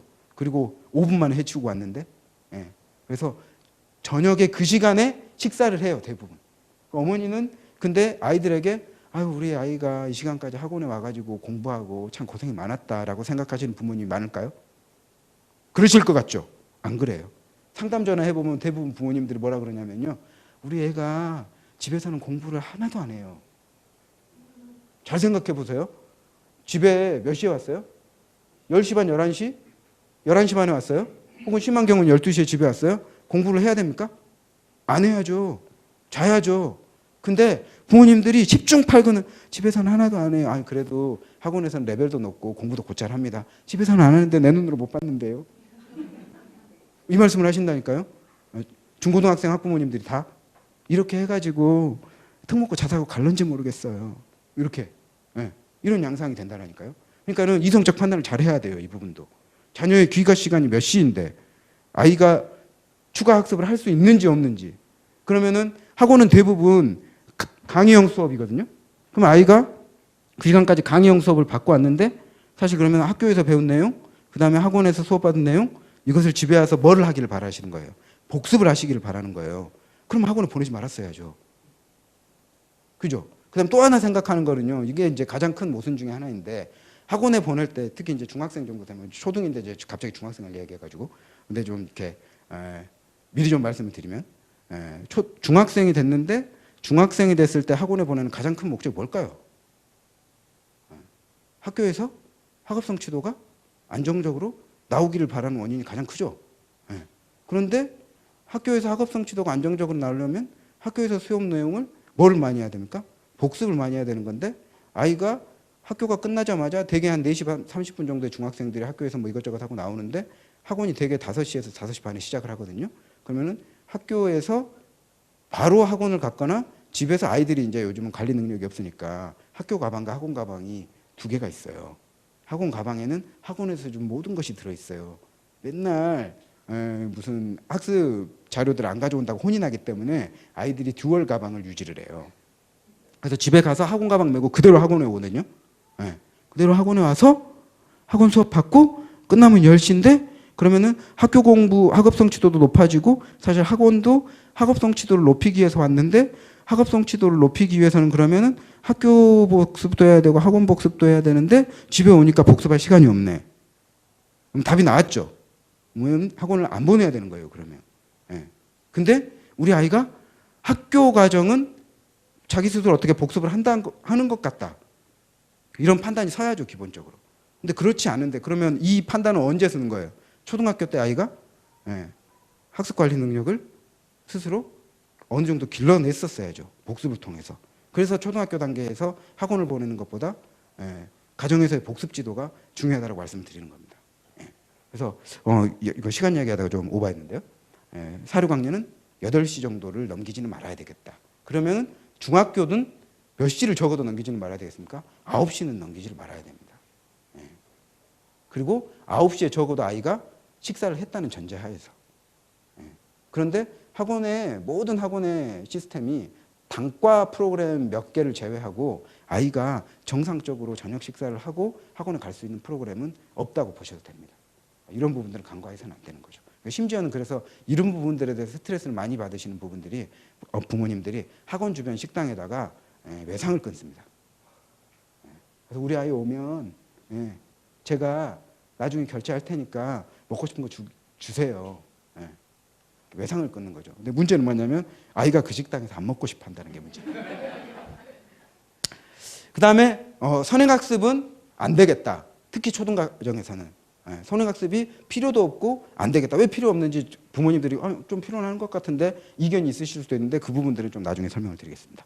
그래서 복습이 중요하다는 걸 말씀을 드리고 싶고요. 그 다음에 학원이 끊임없이 브랜드 마케팅을 조성하는 것에 대해서 이성적 판단을 하자. 속지 말자. 이런 부분들 말씀드리고요. 그래서 이거는 뭐 과거의 사교육 종사자가 내부자로서 내부 고발을 하는 것이기 때문에 신뢰를 하셔도 될 것 같습니다. 그 다음에 연령에 맞는 환경을 찾아야 됩니다. 이게 생각보다 중요합니다. 특히 저학년 학부모님들은 학원에 가셔서 뭐 이렇게 결제만 하고 카드 긁고 그냥 학원 그냥 쭉 환경 둘러보시고 괜찮네 뭐 이런 것만 보지 마시고 학원을 구석구석 잘 보셔야 됩니다. 이거는 이제 뒤에 좀 충격적인 이야기가 하나가 있기 때문에 자세히 설명을 드리고요. 먼저 이제 가성비와 따져봤을 때 학원비가 책정되는 구조가 있어요. 교육청과 사교육 종사자와 그리고 이제 학부모가 참여하는 경우도 있고 그렇지 않은 경우도 있는데 교육지원청에 모여가지고 분당 교습비 조정을 합니다. 그래가지고 지원청별로 분당 교습비 단가가 다른데요. 과목별로 이렇게 초중등고등 이렇게 해가지고 분당 교습비를 정하죠. 그러면 이제 학부모가 가성비를 평가할 때 일단 합리적 수준이냐 아니냐는 이런 조정 기준에 맞춰서 그 시수 대비 단가가 산출되었느냐를 먼저 판단을 하셔야 되잖아요. 그럼 이제 대부분 이제 학원은 이거는 또 이제 과거에 제가 근무했던 학원에 명칭 지우고 이렇게 좀 내는 자료인데, 그래서 분당 수강료가 112원인데 이렇게 이런 시간을 이런 정도 운영을 하니까 수강료가 이렇게 나왔습니다라고 학원 건물에 부착하게 돼 있습니다. 학원법상.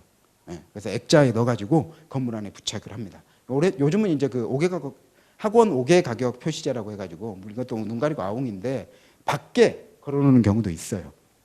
이런 거를 보고 시간과 그다음에 그 분당 교습비를 계산을 했을 때 가격이 맞는지를 좀 판단을 하셔야 됩니다. 만약 이것을 그 과하게 책정을 했다라면은 환불 조치도 가능합니다.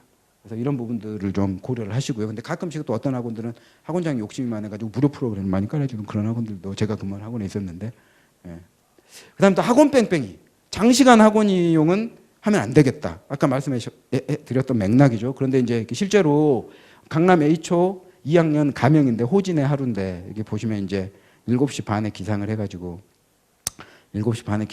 아침밥이나 제대로 먹고 갔는지 모르겠어요. 그래서 학교에 갑니다. 그래서 이제 수업하고 12시 반 정도 되니까 점심 식사하고 급식 먹고 학교를 했죠. 2학년이니까. 그다음에 이제 귀가를 해요. 그래서 이제 이 시간이 그러면 한 2시 정도 되겠죠. 2시나 뭐 1시 반 뭐 이때 태권도 갔습니다. 태권도 이제 몸 쓰고 왔으니까 좀 쉬어야죠. 인간적으로. 좀 쉽니다. 그래서 좀 1시간 정도 쉬고 영어 학원을 가요. 영어 학원에서 이제 2시간 이상 학습을 했죠. 그다음에 이동을 합니다. 수영 학원으로. 운동을 너무 많이 하는 것 같은데 제가 봤을 때. 수영 학원을. 그다음에 이제 귀가를 해요. 귀가를 그러니까는 몇 시 정도 귀가하고 저녁 식사하니까는 한 9시 반 정도 됐죠. 그래서 영어 학원 숙제하고 취침하니까 초등학교 2학년이 몇 시예요? 10시 반이에요. 사실은 초등학교 2학년 학생의 리듬에 10시 반에 자면 다음날 7시 반에 일어나기 어렵습니다. 그 자녀, 그러니까 2학년 자녀 경험이 있으신 분들은 동의하실 겁니다. 어려워요. 체력적으로. 근데 또 신체 활동도 많이 했어요, 적게 했어요. 수영은 또 체력 소모가 크잖아요. 그래서 사실 이게 이제 아까 그 아버님 말씀하셨는데 초등학교 3학년 때 수영한다 그러니까 2학년 때 수영을 먼저 시킨다고. 그죠? 그러면은 사실 먼저 수영을 배우고 온 아이는 한 명이라도 수영을 안 배우고 와가지고 수영이 어설픈 아이가 있으면 우쭐대는 것밖에 안 되거든요, 사실은. 근데 이런 거는 사실은 그 뭐라 그래야 될까요? 출발선의 공정성, 그다음에 약간 그 상도덕에 의해서라도 하지 말아야 되는데 부모님들이 너무 하는 것 같아요. 아무것도 안 하고 온 아이들에 대한 배려가 너무 없는 거죠.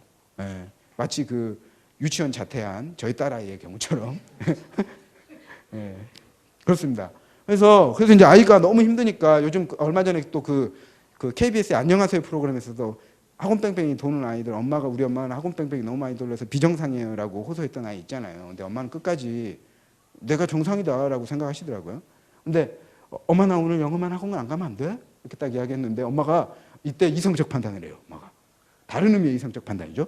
엄마는 어떤 일을 하든 영어는 꼭 필요한 거라고 생각해. 힘들어도 조금만 참자. 알았지? 이렇게 하면서 이때 그러면 애가 초등학교 2학년들도 이때는 또 알았지 하지만 좀 더 크면 양상이 달라지거든요. 다른 쪽으로 이제 표출하게 되거든요.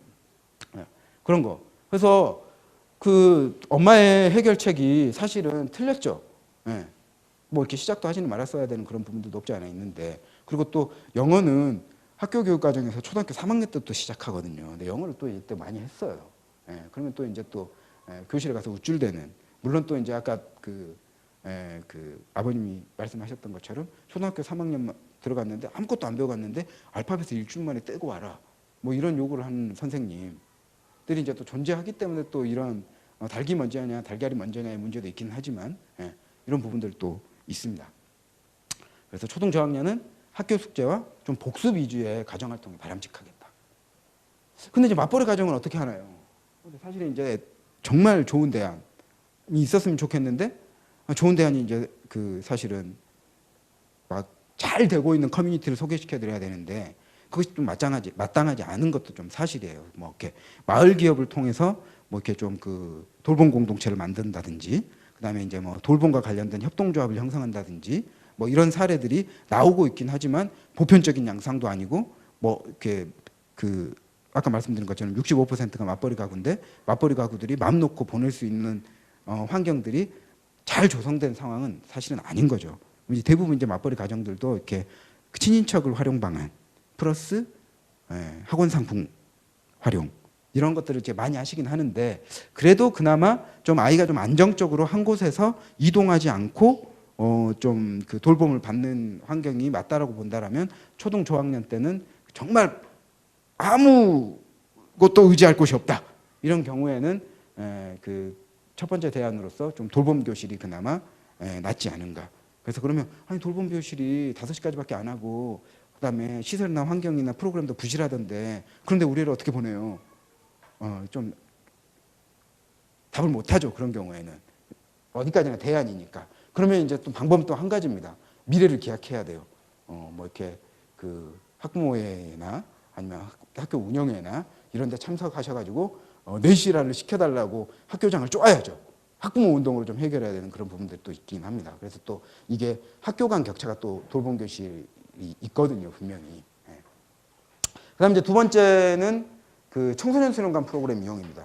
사실 이제 이 부분도 좀 고민들도 많이 하셔요. 왜냐하면 청소년 수련관 프로그램을 이용하는 계층들이 조금 그래도 경제적으로 좀 그 고소득 계층이 아니다.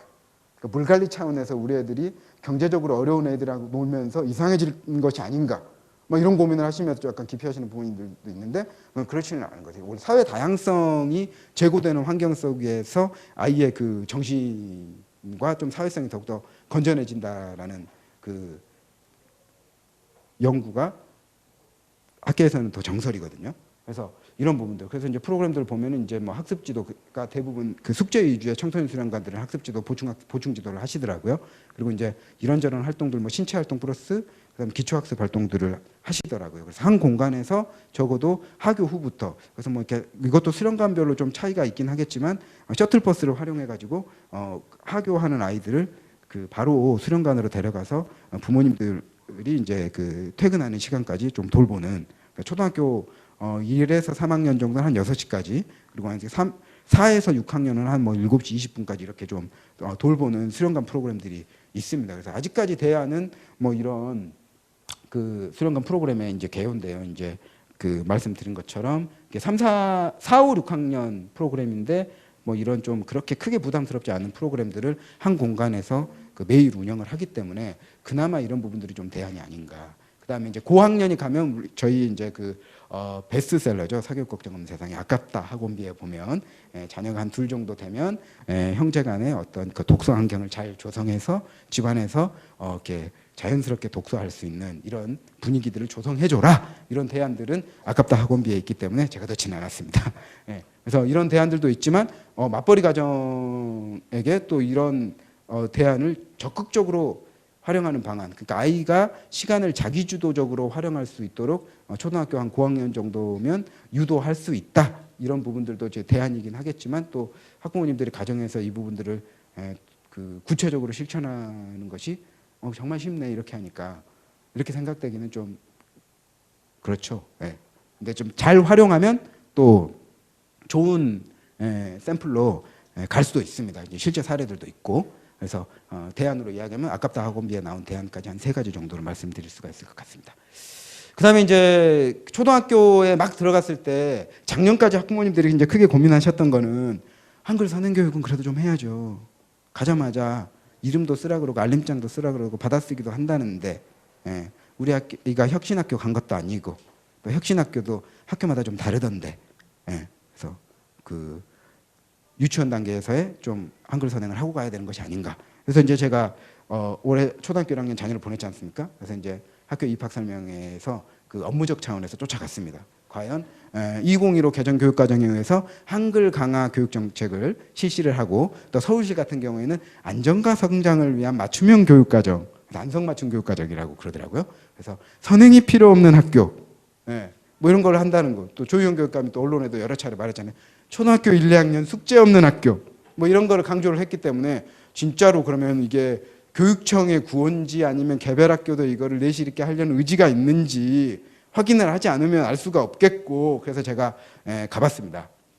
저희 딸아이가 다니는 학교인데요. 그 학교가 먼저 시작하겠습니다 라고 이야기를 하면서 기초부터 차근차근 놀이 중심으로, 그다음에 한 명 한 명 배려하며 숙제 시험 부담 없이, 이런 그 서울시 교육청의 구호를 그대로 얘기를 하더라고요. 그다음에 기초부터 차근차근 온전하게 선행학습 필요할까요? 안 한다. 외국 사례도 안 하더라. 그러니까 우리도 이제는 안 할 거다라고 이야기를 하더라고요. 여기까지는 약간 그 아리까리했어요. 하여튼 뭐 좋은 말이긴 한데, 했는데 여기 보니까는 이제 가장 중요한 건 이거, 이 두 가지거든요. 알림장 쓰기는 한글 교육이 완료되는 것부터 시작합니다. 그죠? 일단 학교가 약속을 했습니다. 그 다음에 받아쓰기를 통한 글자 해독 교육을 지향, 이게 좀 아리까리예요. 지향이라고 이렇게 완전 안 한다는 아니거든요. 근데 적어도 1학기는 안 한다 그러더라고요. 그래서 지향인데 그러면 언제까지 안 한다는 얘기냐? 그랬더니 이제 제가 또 저희가 또 투철한 사명감에서 또 손들고 질문했지 않겠습니까? 그래서 1학기까지는 없습니다라고 이제 그 뭐죠? 이렇게 교감 선생님께서 말씀을 하시더라고요.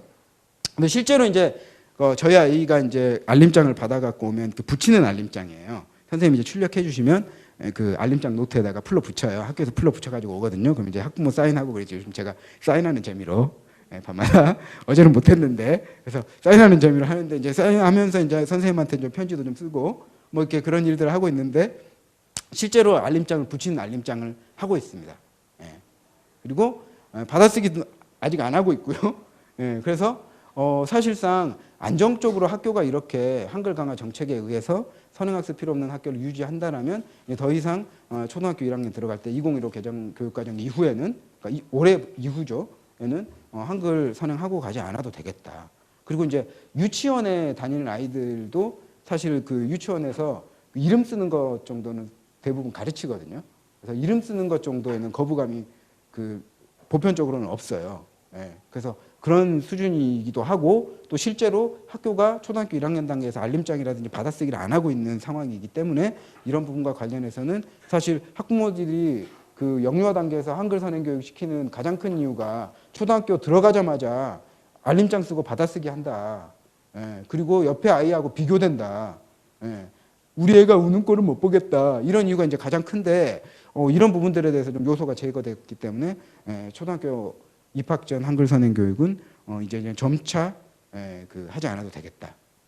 그 부분이고요. 그다음에 이제 숙제 시험 부담 없이 편안하게 하면서 이제 뭐 이렇게 받아쓰기 이야기를 좀 세부적으로 이야기를 하더라고요. 옆집에는 100점 받았는데 우리 애는 점수가 낮아가지고 질짜고 이런 상황 이제 더 이상은 안 해도 됩니다. 막 이러면서, 그다음에 교육과정 개정의 이유를 워낙 그 어이없이 말씀하셔가지고 그 부분은 웃고 말았는데, 그러시더라고요. 교육과정이 왜 이렇게 자주 바뀌는지 아십니까? 그러더니 이제 아무도 말을 안 했겠죠. 그랬더니 사회가 너무 급변해서 그래요. 그러더라고요. 그래서 한글 선행 학습 필요 없는 학교로 학교가 확 달라집니다. 라는 부분들은 사실 뭐 초등학교 1학년 자녀에 있어서 입학 설명회를 다니시는 분들은 이거는 확인을 하셔야 됩니다. 근데 사실 교육청 시책이기 때문에 개별 학교가, 공립학교가 이것을 거부하기는 어려운 상황이거든요. 그러면 이제 저희가 충분히 학교에 건의할 수 있는 그 기준이 있는 거죠. 아니 그 학교의 정책은 이런 건데 왜 정책과 실제는 다릅니까? 라고 이야기할 수는 근거가 마련되어 있는 상황이기 때문에 이 부분들은 좀 학부모님들이 적극적으로 활용하셔도 될 것 같습니다. 그다음에 경기도교육청은 사실은 부분적으로는 이런 정책들을 이미 좀 시작을 했었고, 또 서울시교육청도 이런 정책을 하기 때문에 경기도교육청은 제가 확인은 안 해봤지만 상당히 확대가 되지 않았을까라고 생각은 하고 있는데요. 아직 좀 지역은 그렇지 않은 경우도 있는 것 같더라고요. 얼마 전에 이제 모 언론사의 기자가 인터뷰를 요청해가지고 인터뷰에 응했는데 내용이 그 저쪽에 아랫 지역이에요. 아랫 지역 쪽에 이제 동쪽에 있는 아랫 지역인데 그쪽 지역의 학교에서 그 초등학교 이제 취약 통지서 나오면은 예비 소집 가잖아요. 예비 소집 이제 학부모 한 명씩 가가 그냥 5분 정도 뭐 이렇게 설명 듣고 오는 굉장히 불친절한, 초등학교 6년 보냈는데 5분 만에 설명 끝내는 그 경험을 하고 오잖아요. 저는 안 하고 저희 아내가 있는데 하고 오는데 이제 그때 이제 종이를 하나를 쓱 주더니 한글 해득 정도와 그다음에 이제 그 알파벳 인지 정도를 그 수기로 묻더라는 거죠. 예, 그런 이제 교육청들도 있는데 이게 이제 언론에 가시화는 안 된 거 보니까 뭔가 좀 이상한 그런 거는 있나 봐요. 분명히 제가 인터뷰를 했는데 오프 더 레코드로 했어야 되나? 하여튼 그렇습니다. 그다음에 이제 수학 선행학습 아까도 말씀드렸듯이 초등학교 4, 6학년 수학을 충실히 하는 것이 가장 중요하다 최수일이죠. 그래서 이 시기의 중등 선행은 최악의 노동입니다. 그런 것도 생각하시면 될 것 같고요. 그다음에 학원의 미끼 이게 이제 그 진입 장벽에서 학원에 혹하도록 만드는 가장 큰 장치 중에 하나인데 이 입학 테스트죠. 상담 진단 평가. 그래서 보면 이게 이제 그 빨간 펜 수학과인데요. 브랜드를 말해도 되나? 그죠? 말한 걸 어떻게 하겠습니까? 그래서 이 보면 스티커가 붙어 있죠. 이 초2 수준인데 초등학교 2학년 아이인데 전국 평균이 뭐 70점에 육박하고 상위 50% 아이들은 80 몇 점을 맞았는데 나의 위치가 지금 45점이네요. 그죠? 그러니까 이런 양상을 구현해냅니다, 학원이. 그 다음에 이제 입학 테스트를 지금 초등학교 2학년인데 10월 달이니까 초등학교 2학년 10월 달에 맞는 시험지를 가지고 테스트를 하는 게 아니라 어머니 우리 아이 어디까지 집에서 학습지도 하셨어요? 라고 물어보면서 이제 5학년 것도 좀 하셨어요? 6학년 것도 좀 하셨어요? 하면서 이 입학 테스트 시험지가 그 선행 정도에 따라서 재구성됩니다. 그죠? 재구성할 때 아이가 풀기 어려운 문제를 넣겠어요? 안 넣겠어요? 당연히 넣죠. 그래 장사가 되는데. 그죠? 그렇게 해서 이제 이런 양상을 만들어내는 거죠. 그러면 엄마가 이제 헉 하는 거죠. 그래, 내가 그동안 우리 아이 학습을 너무 방치했구나. 지금부터 제대로 학원에 보내야 되겠다. 이런 마음이 들도록 이제 만드는 거죠. 그러면서 이제 그리고 이제 요거는 이제 그 시메스, 시메스가 아니고 시메스인데 그렇습니다. 여기 보니까는 위니메스 2단계가 나왔다 레벨 테스트 받았는데 근데 역시 엄마가 신경 못 써준 티가 나더라고요. 여기서 고해성사를 하잖아요. 이런 감정을 느끼게 만든다는 거예요. 그 다음에 보니까 레벨 테스트는 지필평가, 사교육평가. 아니 7살짜리가 들어갔는데 뭐 지필평가도 있고 사교육평가도 있고 뭐야. 그죠? 그 다음에 연산, 수세기, 칠교, 시계보기 등 다양하게 진행됐어요. 학원 관계자일 수도 있습니다. 그래서 시계보기 이런 거 이제 정확하게 시계를 보는 거는 보니까 그 초등학교 1학년 교과서에 나오더라고요. 그래서 이건 어떻게 보면 선행이죠. 그래서 아이가 제대로 풀 수 없는 단계. 그리고 이제 보면 이렇게 해가지고 뭐가 나왔다? 위니메스 2단계가 나왔다. 근데 이제 웃긴 거는요. 여기 시메스 보면 위니메스 2단계가 7세 맞죠? 그러니까 자기 과정인 거예요. 근데 자기 과정의 문제를 아까 뭐 8문제 중에 13문제 맞춘 거니까 그렇게 못 맞춘 것도 아니야. 사실 어떻게 보면. 그런데도 부모 입장에서 어떤 말을 하게 만드냐고요? 엄마가 신경 못 써준 거 티가 나더라고요. 이렇게. 그죠? 그러면서 이제 무슨 얘기를 했겠어요? 아, 속진진도 나가고 있는 애들은 초 1학년과 하고 있어요. 이런 얘기들을 이제 쓱 흘렀겠죠. 상담실에서. 그러면 이제 부모들이 이런 생각을 하게 되는 거죠.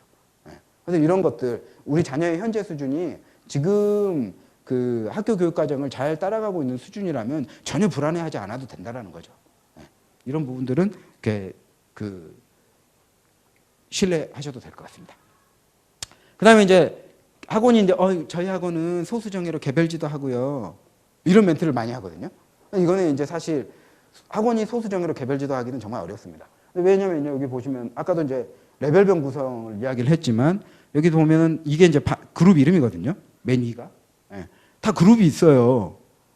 그룹이 있어. 그래서 그룹을 올라가는 구조를 욕망하게 만드는 것이 기본적으로 학원의 기본적인 프로그램인데 그다음에 여기에 이제 진도가 있고 근데 이런 상황 속에서 개별 지도를 한다.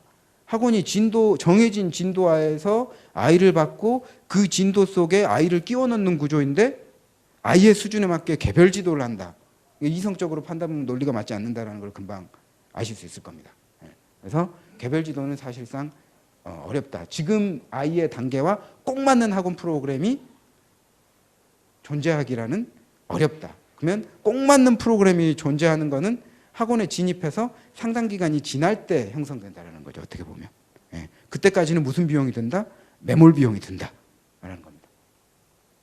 그다음에 이제 마지막 자녀 연령에 맞는 환경을 고려를 해야 된다. 요 병기를 뭐라고 부르는지 아십니까?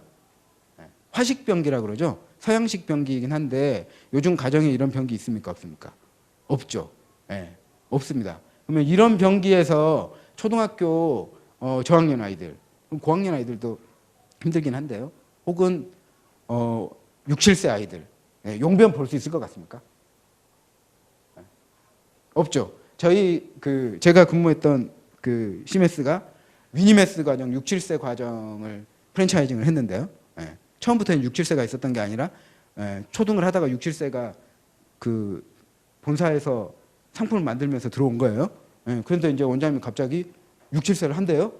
그래서 제가 극렬하게 반대를 했거든요. 안 된다고 그건 상도덕에 어긋난다고. 우리 화장실 변기가 이건데 6살, 7살짜리 아이들 와가지고 여기 화장실 갈 수가 있겠냐고.